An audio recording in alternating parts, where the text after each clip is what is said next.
In this video, let's have a look at using more manual techniques to scatter objects where the automatic technique just will not do the job well enough. So here we have our foreground screen left tower, and I found earlier on that by scattering I was not getting quite the results that I wanted. They felt a little bit too random.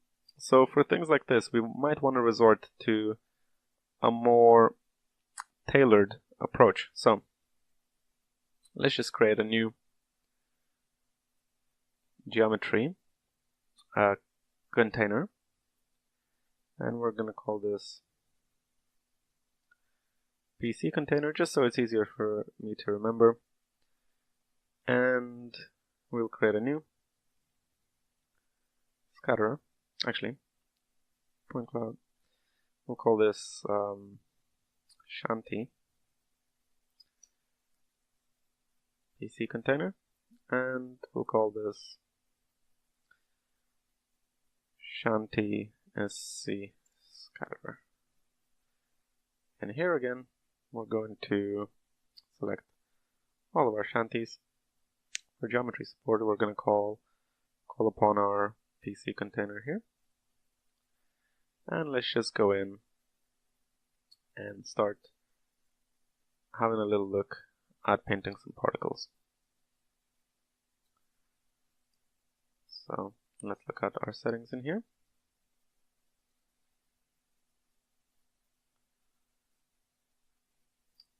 For the density, let's bring this down quite a lot. The rest looks good. And let's have a look. Okay, so this will give us semi-random results, and this is maybe slightly preferable for things like, for example, these little houses, the shanties. I'm not really aiming for any specific layout. They're not meant to be noticeable too much. They're just kind of there to bring more detail to the image, but they're not there to be eye-grabbing. For those details where we want all of the viewer's attention to be caught on them, we will maybe do a more manual hand placement method, but for this we can just use this particle container method to just click and create houses semi-randomly. So we're getting pretty quick results. As you can see, I'm like clicking here, and sometimes I have to undo what I'm doing if I don't get a good result using Ctrl+Z, but most of the time I can very quickly just click and create something that is good enough and semi-random, and it is a very fast method of working. So you always got to make sure that whatever you're doing makes sense. For example, here this house is floating, so let's just undo that, and maybe let's create another one there. Maybe, yeah, okay, there, and let's just do a few of these.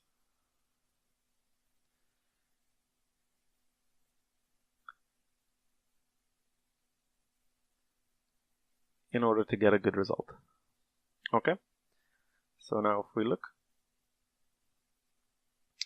I have created these houses in maybe the span of a minute, and it's a good bit of detail. It's semi-random. It'll do for now. So similarly, we want to create a new geometry container, and we're going to call this tree point cloud container, and we'll create a new scatter. I'm going to call this tree scatter. And here we're going to add all of our tree geometries. And geometry support, we want the tree point cloud container. And let's just artistically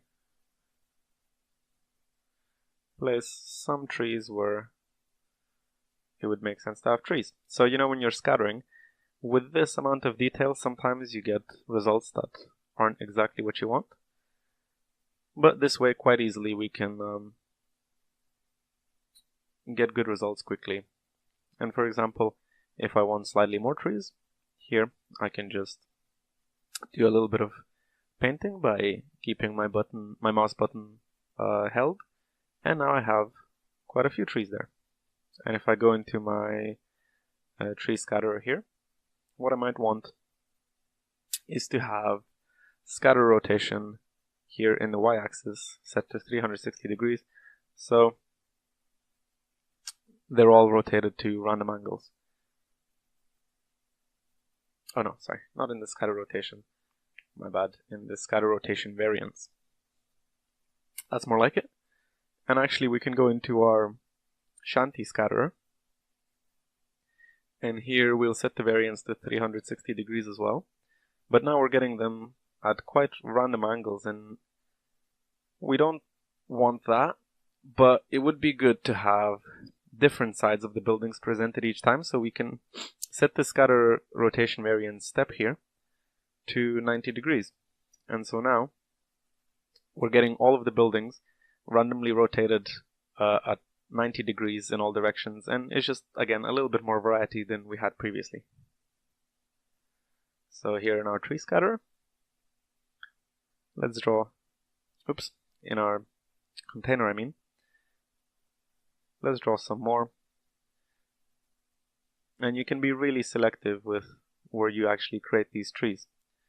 So this is a method that I recommend for the parts of your image that aren't getting good enough results with just the automatic scattering, and where you kind of need a more human touch in order to create a good looking result. Okay, that'll do for now. The last thing we'll want is another container, and we're going to call this balcony. Point cloud container. And we're going to create a scatterer. I'm going to call this balcony scatter.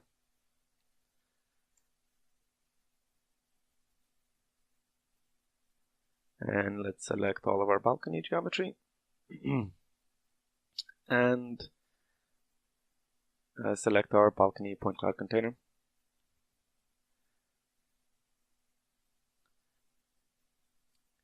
And now if we look, when I'm scattering balconies, and actually let's first of all make them a little bit smaller, maybe 0.35.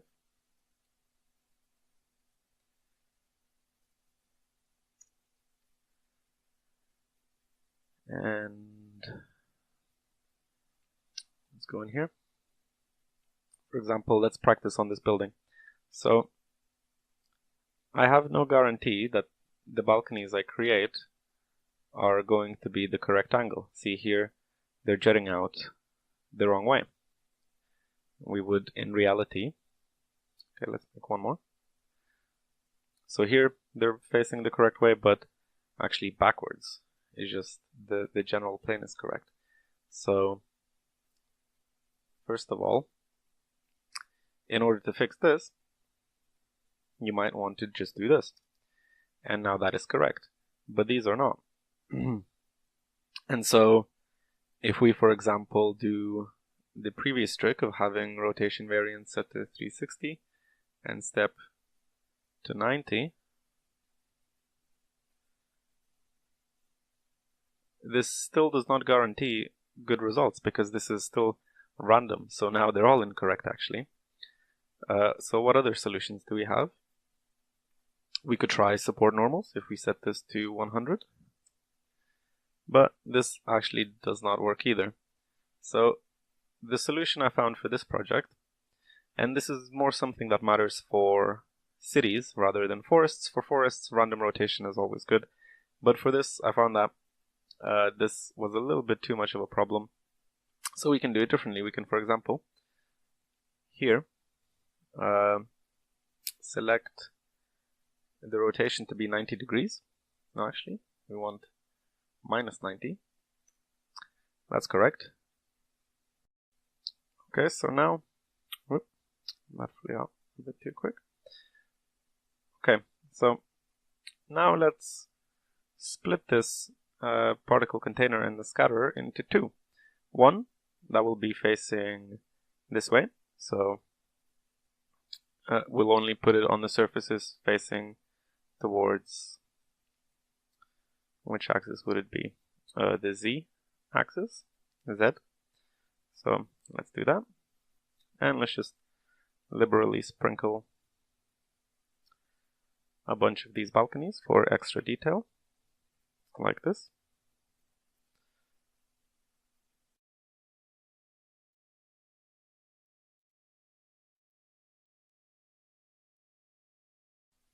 Okay, so now we have these. And let's just create a new container. And we'll call this the previous one Z. Let's copy that and call the new one X. And we'll copy the scatterer.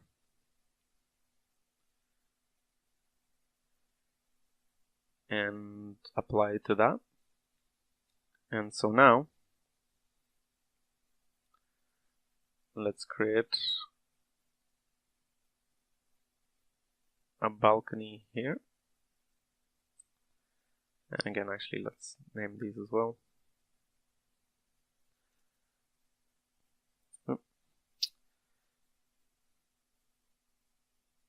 And here in the rotation, we're gonna set it to 180. So now,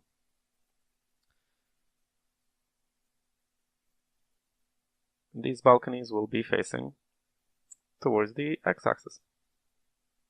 So let's just add quite a lot. I'm going to be quite rough, but obviously with your own project you might want to be much more selective artistically where you place these. When I was first making this artwork, I was quite careful to make sure they worked nicely with my composition, but for the most part these balconies and these houses are just there to serve as detail, and you know, you can get away with having them be a little bit random. So now if I look at this, these balconies are facing this way and these balconies are facing this way, and it's just a little trick to achieve good results without needing to come up with more complex solutions. And so for this part of foreground scattering, this is a good enough solution, I think. Okay, let's move on to the next bit. Okay, so let's have a look at taking an even more manual bespoke approach for our screen left midground tower. So let's just select to view it here. Apply. So the big problem I had with this building while working was that it's sort of the main focal point of the image in a way, and I felt that the pure scattering technique was not working to deliver the kind of result that I wanted. The big problem was that it felt too random. There was no good hook to draw the viewers in, and I thought that in the end I would have to do more manual work to create something that is much more attractive and much more interesting to look at. So what I did actually was I took everything I had, or at least these parts for now, and I disabled them, and I reassessed the position and placement and shape of this building in the image in general. And so let's have a look at the entire city first and foremost.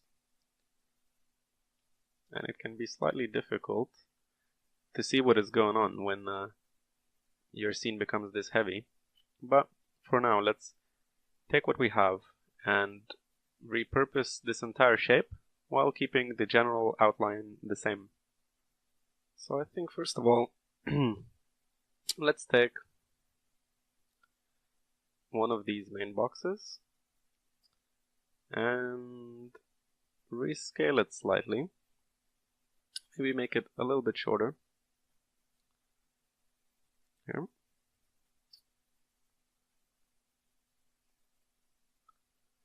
something like this.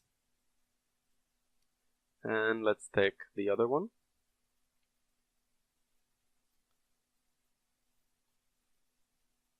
And place it like this. So what I'm doing currently is I'm taking elements that I've previously made, but instead of using them to scatter my kitbash pieces, I'm gonna take a much more manual approach. Let's also actually change this one to something like this. Oops. And this one to something like this. And let's just copy this one again until we get something similar to this. And this one, let's maybe do this. What I kind of want to achieve is a much more interesting building design. I want the main focal point here, but I think some interest here as well would be quite useful. So let's shrink this down a little bit. And I'm doing this quite roughly, but trying to achieve a similar look that I did in my original artwork, and just showing you the whole process of how I did that and what my method of thinking was. So that's quite cool. Let's just delete all of these old parts that we had. And let's just contextualize this, and we'll call this screen left midground base underscore blocking. Okay, cool. And now let's go into our base pieces.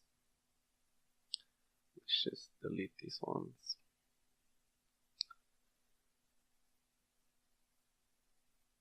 And let's just select view only objects and have a look through them just to see which ones will be fitting for the kind of manual layout that I want to do.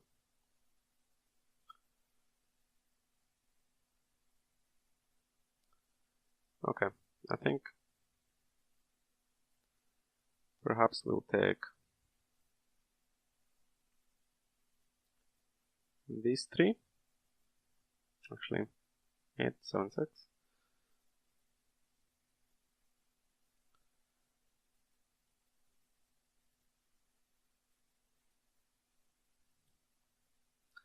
Okay, let's take these three and let's instantiate them. And let's just localize their scale, rotation, and translation. So what this does is this creates an instance of those objects.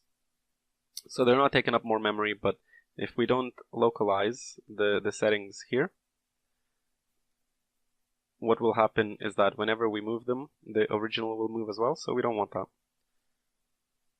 So let's move these into this folder. And let's just go back and set it to be viewed here.